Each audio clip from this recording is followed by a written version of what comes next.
I think Queen Elizabeth represents continuity between Britain's great past and its more middling present and future. Queen Elizabeth II was born Princess Elizabeth Alexandra Mary on April 21st, 1926 in London. As the world remembers and honors Queen Elizabeth II, word of her death echoing around the world today, Britain's Queen Elizabeth dying at 96 after a 70-year reign, Britain's longest ruling monarch.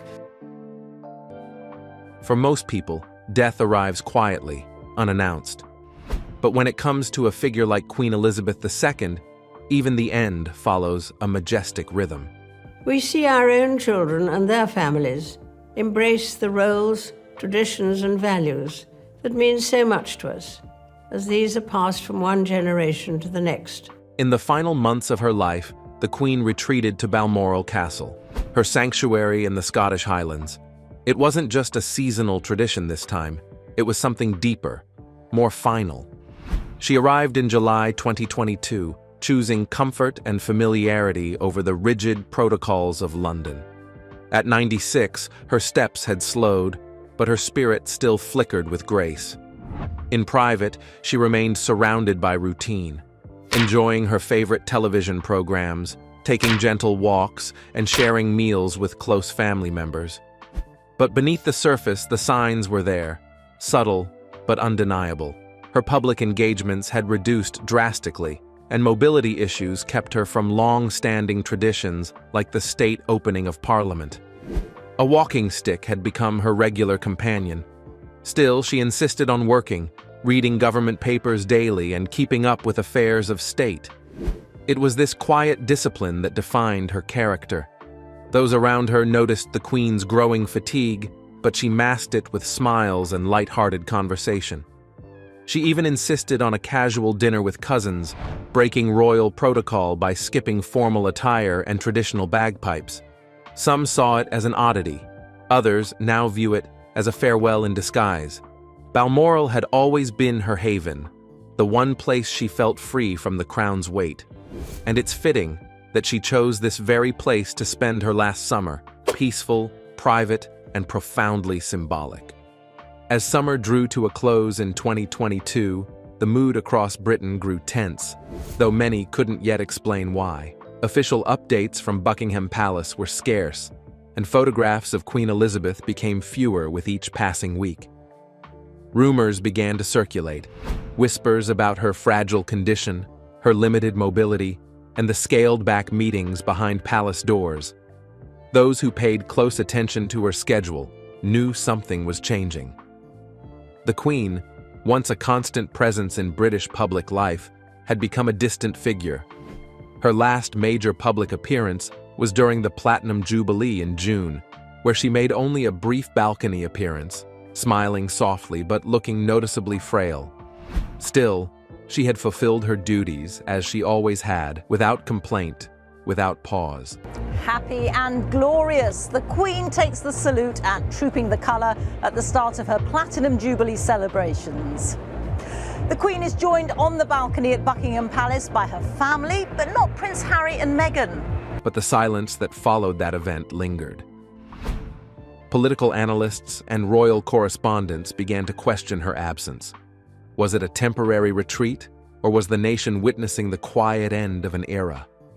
Behind the scenes, government officials were quietly reviewing Operation London Bridge, the decades-old protocol prepared for the Queen's eventual passing. Palace staff had grown more cautious. Statements to the media were worded carefully, and the royal family's movements became more discreet. For the public, there was no clear sign, no announcement, only a growing sense that the inevitable was nearing. It was a waiting game shrouded in dignity and tradition. And though no one dared say it aloud, the feeling was unmistakable. Britain was bracing itself, the crown had begun to tremble, and history was preparing to turn its page. The final duty. On September 6, 2022, just 2 days before her passing, Queen Elizabeth II performed one final act of duty that echoed with historic weight. In a quiet room inside Balmoral Castle, she met with outgoing Prime Minister Boris Johnson to formally accept his resignation. Moments later, she welcomed Liz Truss, the newly chosen leader of the Conservative Party, and officially appointed her as Britain's next Prime Minister. It was a scene that had played out many times during her reign, 15 times to be exact, but this time was different. The Queen, wearing a simple grey cardigan, leaned on her cane as she stood to greet Truss. Her smile was gentle, her voice steady, but her hands, captured in photographs, were bruised and fragile. Yet there she was, standing, working, fulfilling the constitutional role she had honored for 70 years. Those present later said she was sharp, clear, and gracious during the meeting. But privately, some staff members admitted it felt like a goodbye. She had insisted the meeting take place at Balmoral instead of Buckingham Palace, signaling a shift, perhaps even surrender to her weakening condition. No royal fanfare, no palace pageantry, just duty, pure and simple. It was as if she needed to finish one last task before letting go. That moment, now frozen in history, wasn't just a formal exchange of power.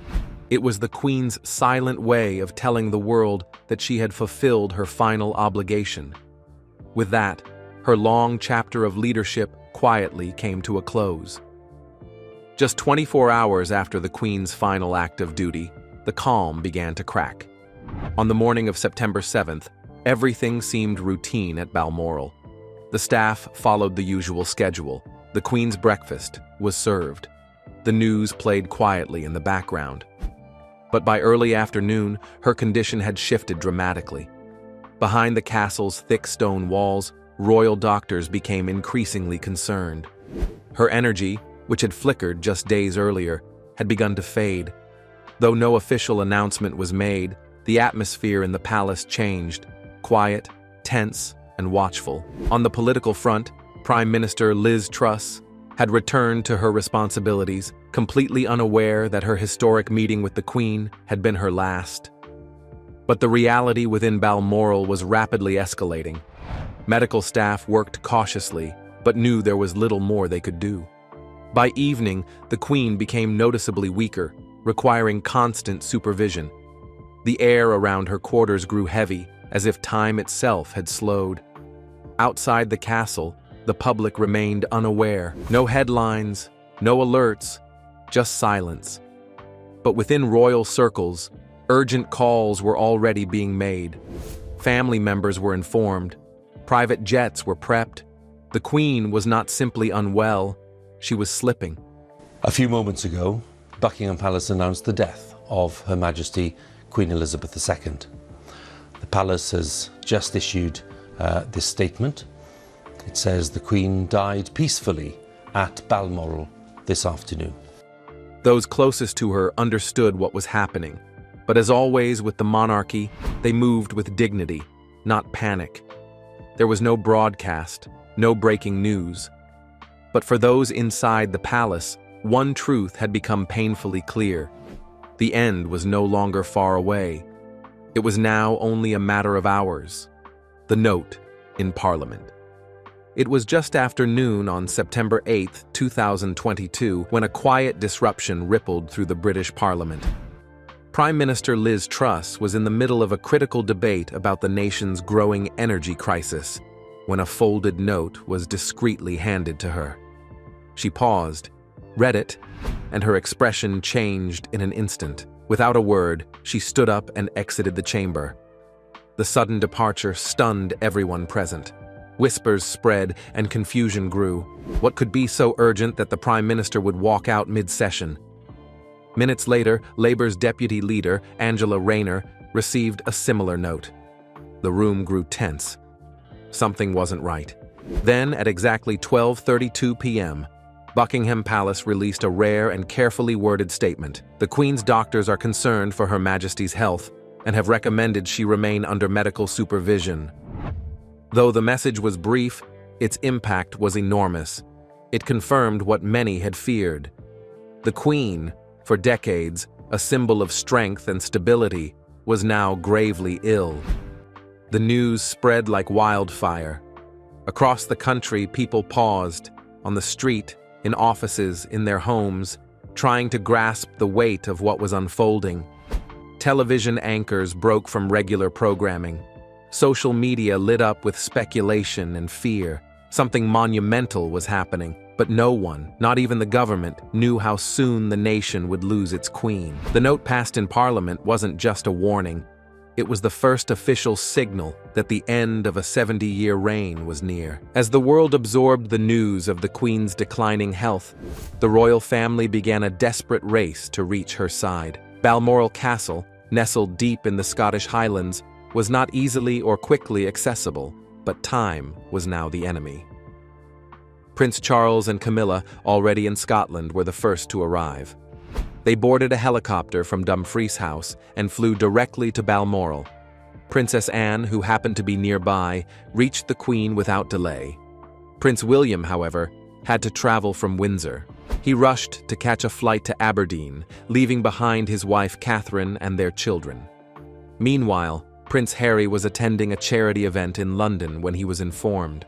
Without hesitation, he cancelled all engagements and boarded a plane to Scotland, traveling alone. Meghan stayed behind at Frogmore Cottage. The family's movements were swift, private, and filled with urgency.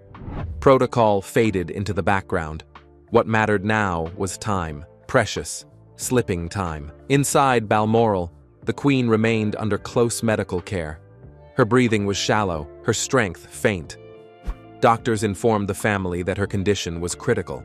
No royal titles, no ceremonies, just loved ones trying to reach a mother, a grandmother, a sovereign. It was no longer about duty, it was about being present.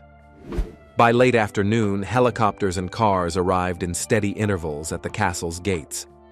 But no one could say for sure if they would all make it in time. Fate, for all its cruelty, was now holding the clock, and no crown could stop it. By the evening of September 8th, the United Kingdom stood still. Outside Buckingham Palace, people began to gather in silence.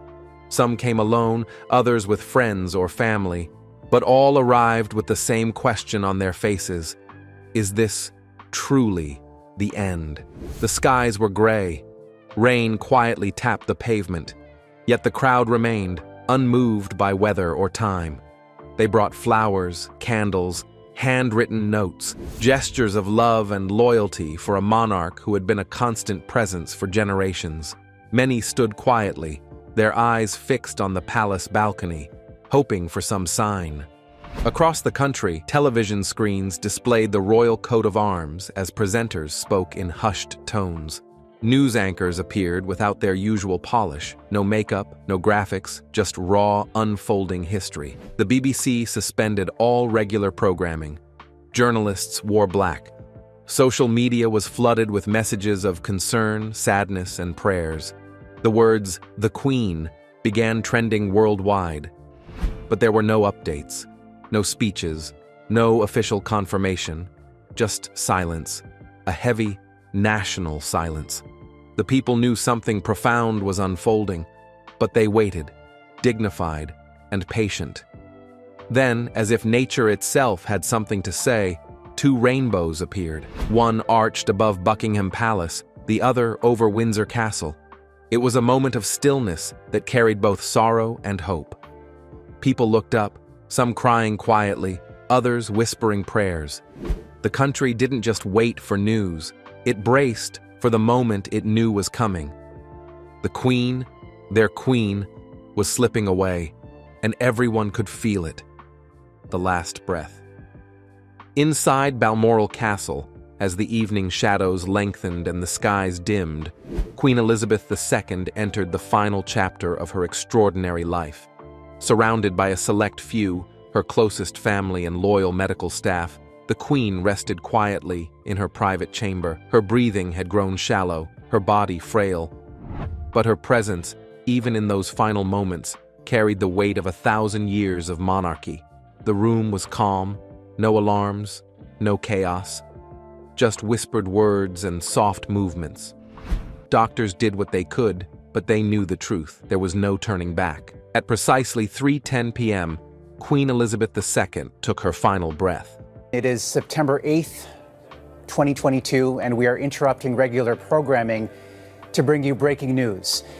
It is with deep sadness that Buckingham Palace has announced Her Majesty Queen Elizabeth II, the longest reigning monarch in Commonwealth history, has died. Dr. Douglas Glass, her attending physician, pronounced her dead.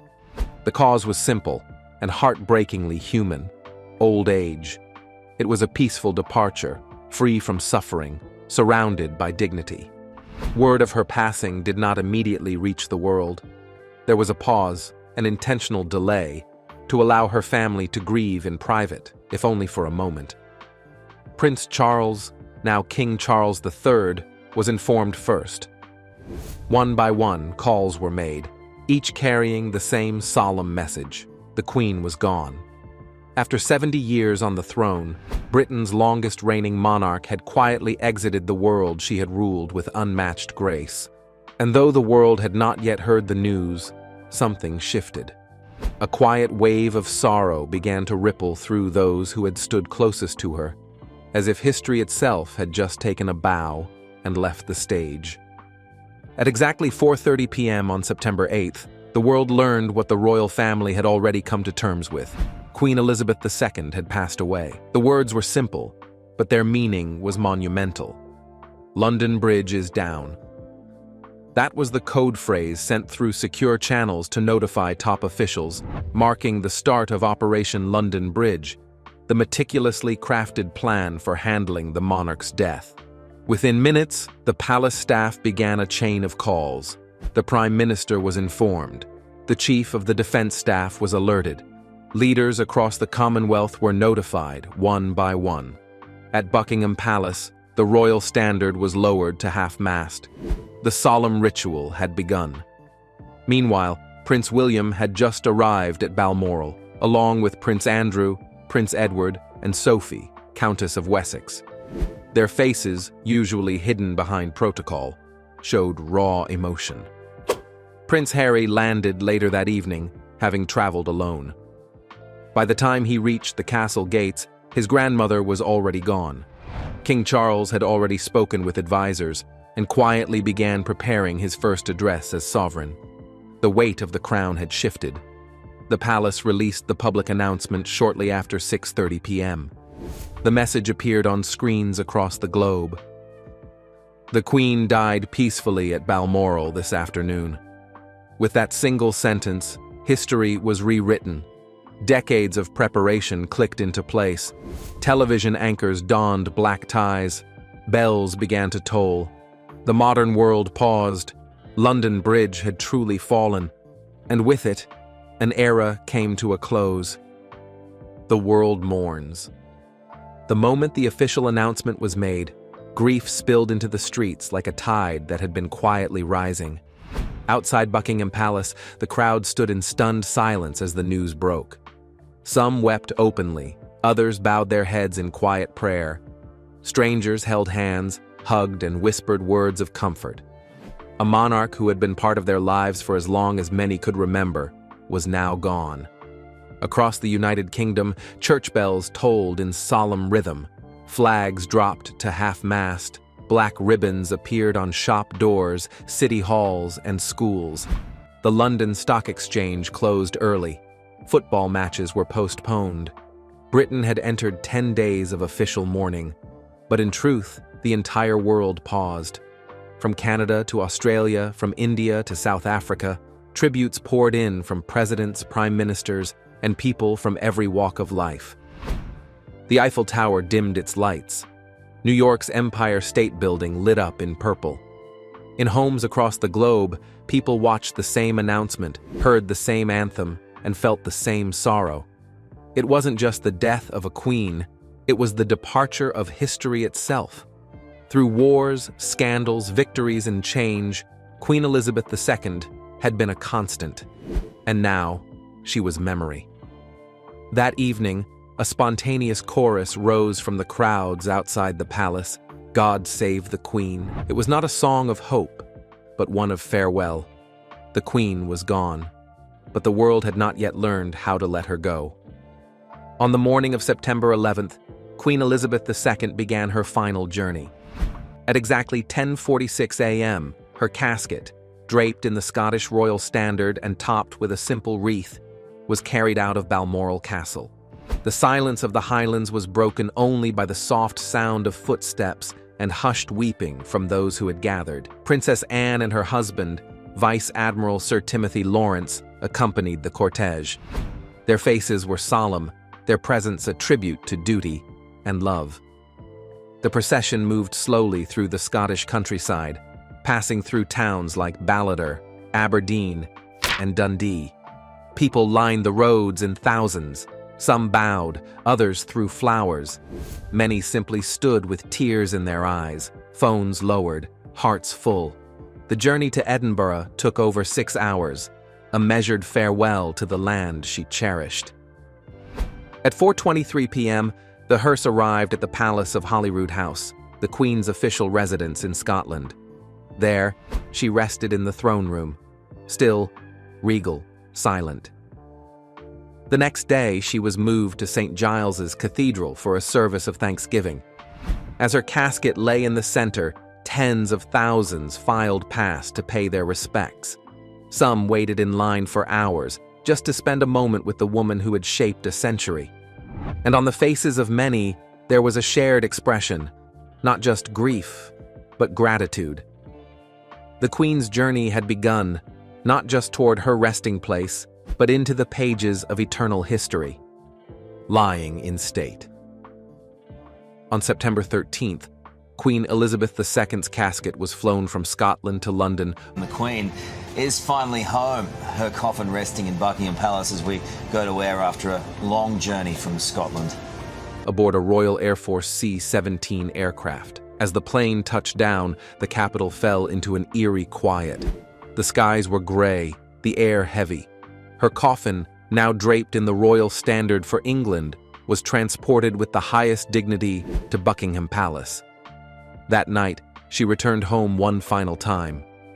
The following day, the Queen was moved from Buckingham Palace to Westminster Hall, escorted by a full ceremonial procession.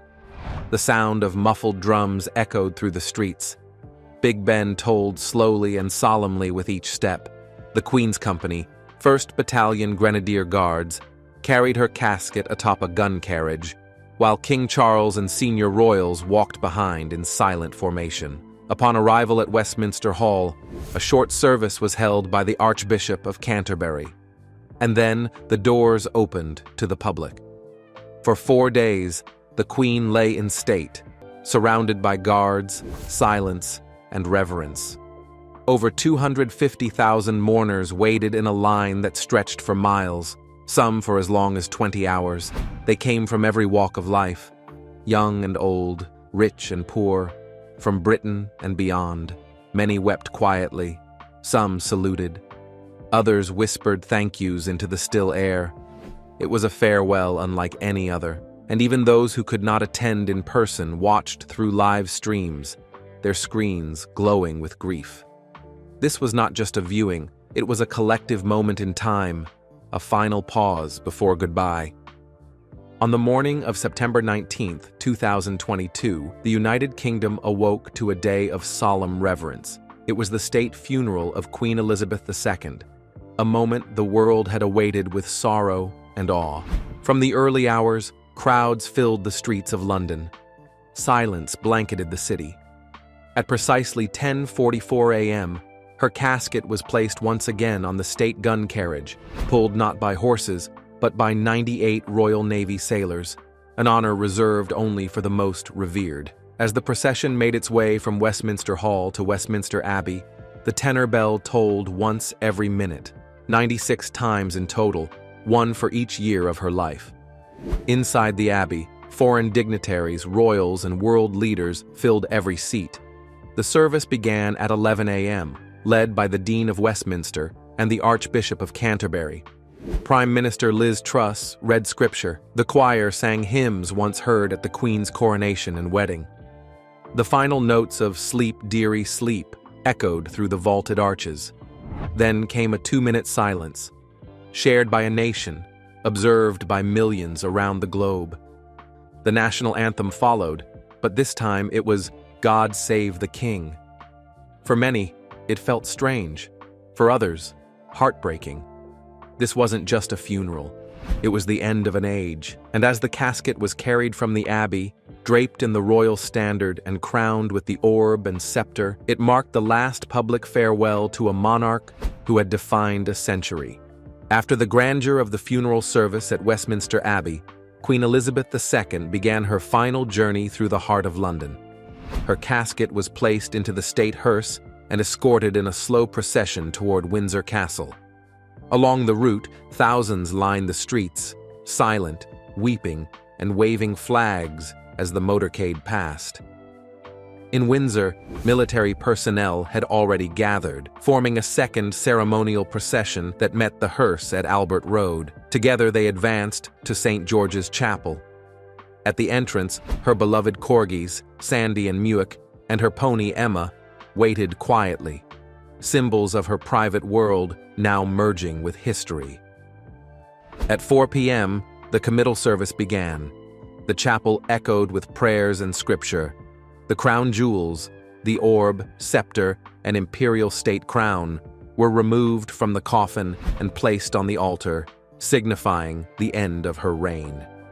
King Charles placed the Queen's Company camp color on her casket, and the Lord Chamberlain broke his wand of office and laid it beside her, symbolizing the breaking of royal service. Then came the most poignant moment. Her coffin was slowly lowered into the royal vault. Millions watched in silence as their queen disappeared from view. But the journey did not end there. Later that evening, in a private family ceremony, her remains were interred in the King George VI Memorial Chapel beside her father, mother, sister, and at last, Prince Philip. After a lifetime of duty, the Queen was home. Not just with her family, but in the heart of a grateful nation.